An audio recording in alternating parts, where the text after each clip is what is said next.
Welcome to another edition of the Edward Jones Chatting Cage. I'm Tim McMaster. This is your chance to talk to and get your questions in to some of the best players in baseball, present and past. And today we're talking about the past. And Dale Murphy, 7-time All-Star for the Atlanta Braves, 2-time MVP. Dale, thanks so much for joining us. Thanks for having me on. Thank you very much. All right, fans, you know how this works. You use the hashtag Chatting Cage to get your questions in via Twitter. You can use the MLB Fans app as well, or press that Get in Line button on your computer, on your phone, and ask your own questions of Dale. We're going to start with social media, Dale, and Drew Builder 2 wants to know, what's the biggest difference in your mind between today's game and the game when you played it? Well, I do get asked that question a lot. There's probably a short list of things. First of all, I'd have to say they're better younger. These players have a lot. They've played so much more that they're, as far as hitting is concerned, and probably pitching to a certain extent, but obviously I focus on the hitters. Their swings are a lot better at their age than 30, 40 years ago. They've obviously played a lot more baseball than we have. And it's harder to hit now. I don't have there's no question in my mind it's harder to be a good hitter in this day and age because you're facing the starting pitcher so much less than in the old days, and you have more specialists in the bullpen that throw much. I wouldn't say they throw harder. I'd have to say there's more hard throwers than back in the old days. And one thing that I think we're coming back to, the other thing I think about is the speed of the game. We had a lot of ballparks that really teams built their clubs around speed. Obviously, St. Louis Cardinals in the 80s is the first thing to come to mind. But you had Montreal, Cincinnati, Philadelphia. You had AstroTurf fields that guys with a lot of speed at the top of the lineup were really valuable. So you had more stolen bases. But I think that's coming back a little bit too. But those are the three things I think are three things that come to my mind when I think about the difference between now and when I started, 30, 40 years ago. Yeah, you mentioned all the hard throwers. It seems like nowadays they go to that bullpen in the 6th inning and it's hard thrower, hard thrower, hard thrower, one after another. Dale, we have a fan ready to go with a question. Fan, go ahead, tell us your name, where you're from, and ask your question for Dale Murphy. And my question is, why did you choose the number 3? Well, to be honest with you, my favorite number was 9. Growing up in high school, I was number 9. I made it I got drafted by the Braves and got invited to spring training because I was a catcher, and my first number there was 52. And Bill Acree, our traveling secretary and equipment manager at that time, when I stuck with the club, he said, "Murphy, you can't play with 52. What do you want?" And I said, "Bill, I don't really care. If I'm going to be in the big leagues, I'll take whatever you give me." And he said, there's been some good players at number 3. I said, I'll take it. So I didn't have any thought about why. I just was like, I'll take whatever you give me. That means I'm going to stick with the team. We're going to go back to the MLB Fans app now, Dale. And Shoal Daddy wants to know, who was the best pitcher that you ever faced back in your career? Well, the toughest at bat, people ask me about toughest pitcher. If you played in the late 70s, early 80s, a lot of guys would say J.R. Richard with Houston.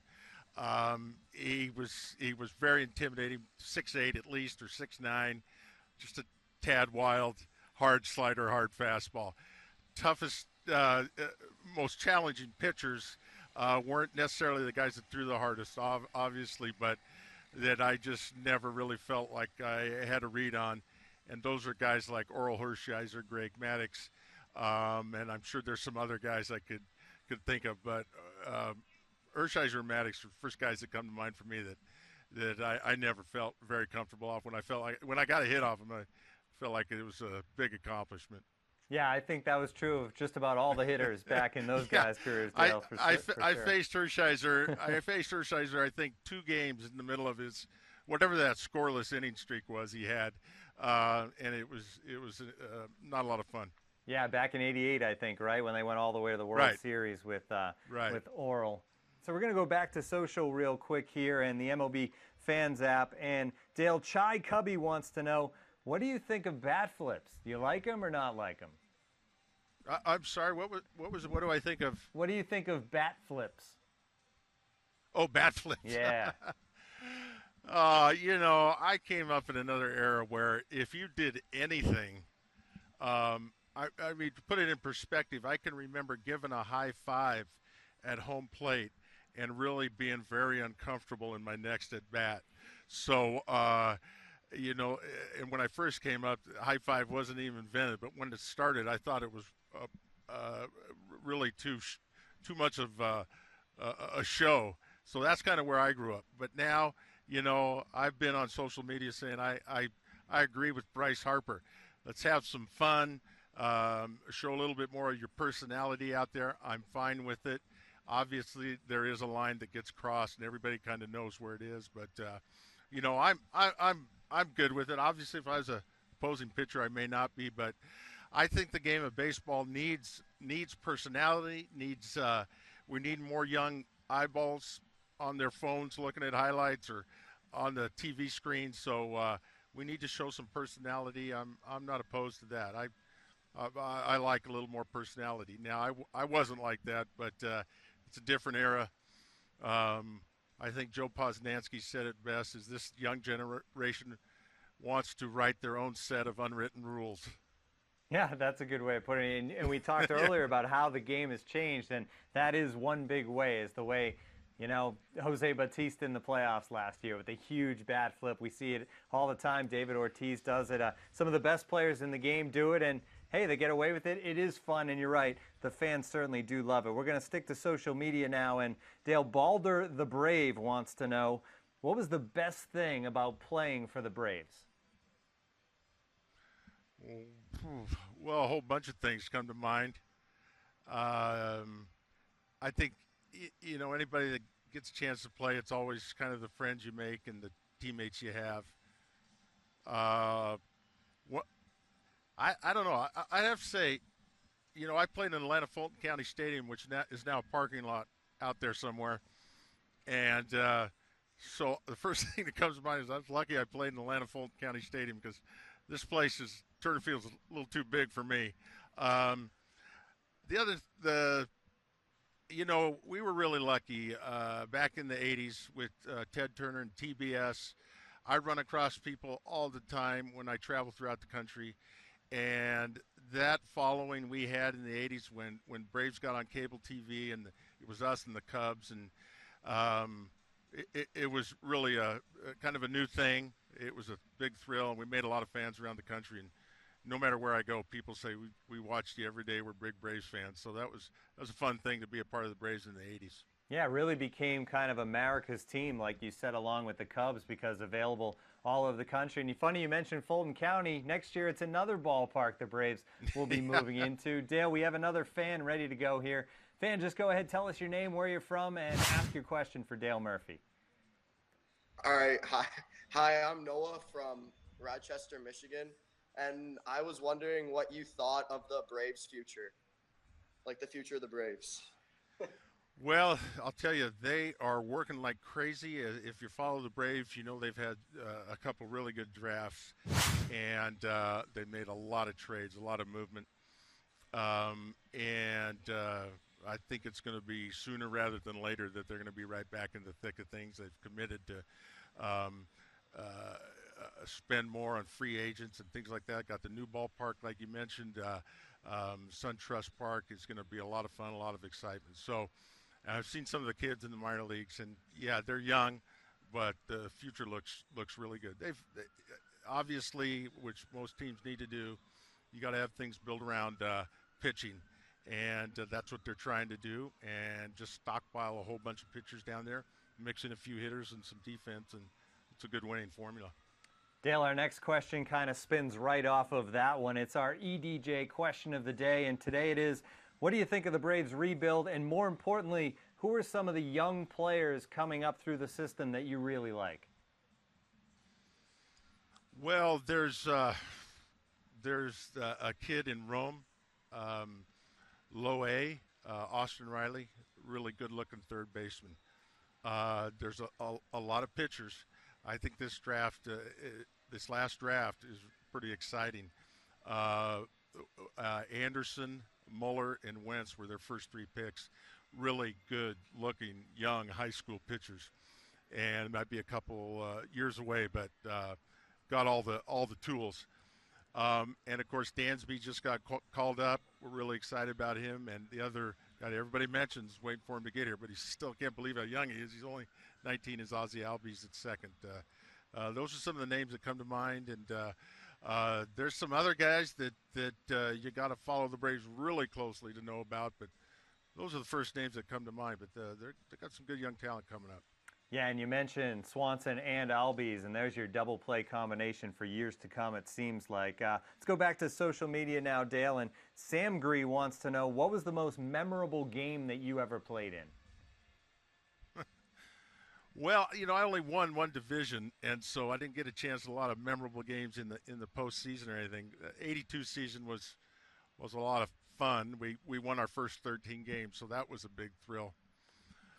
I get asked about two games, and this is crazy, but one of the most memorable home runs in Atlanta Braves history was the Rick Camp game, which everybody calls. I think it was July 4th, 1985. The game lasted till about 4 in the morning. Thanks to Rick Camp, who hit a home run in the 16th or 17th, I can't remember, but I got home at 5 in the morning. That was a real memorable game. And then, oddly enough, I get asked about a big fight we had with the San Diego Padres in '84 that lasted the whole game, literally. So, I wish I had more World Series memories to share with you, but I'd say the '82 season and then those two crazy games I played in '84 and '85. Yeah, and of course that '82 season, certainly special. Your first MVP award was that year as well. We're going to go back to Twitter now, Dale, and Joey North wants to know, what would your advice be for young players coming up to play in the majors? Well, I'll probably tell you right now, you're probably playing enough baseball. It's great. If you love playing baseball, just play as much as you can. That's all fine. People talk about how much the kids are playing now. I don't have a problem with it as long as they're enjoying it. If you can and your coach will let you, it's really good to do some cross-training once in a while.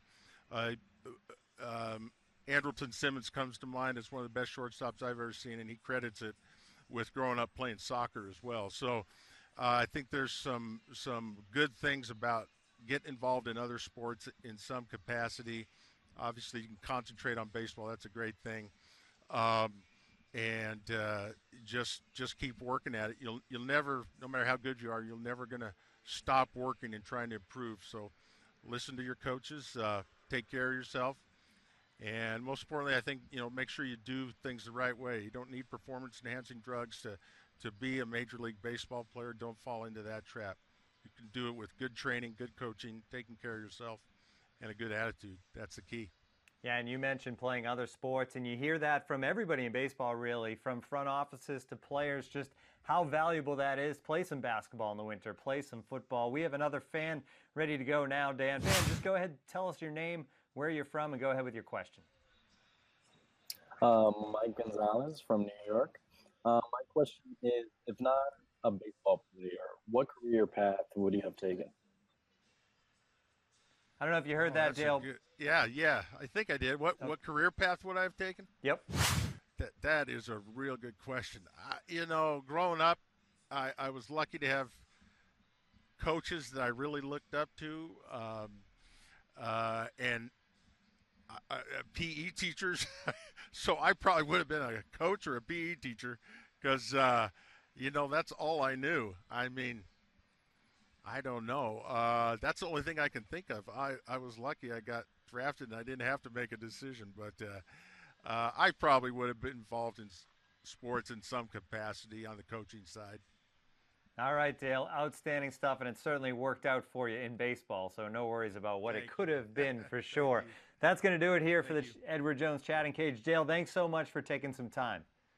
Hey, thanks for having me on. Enjoyed it. That does it for this edition of the Edward Jones Chatting Cage, but make sure you tune in again next time.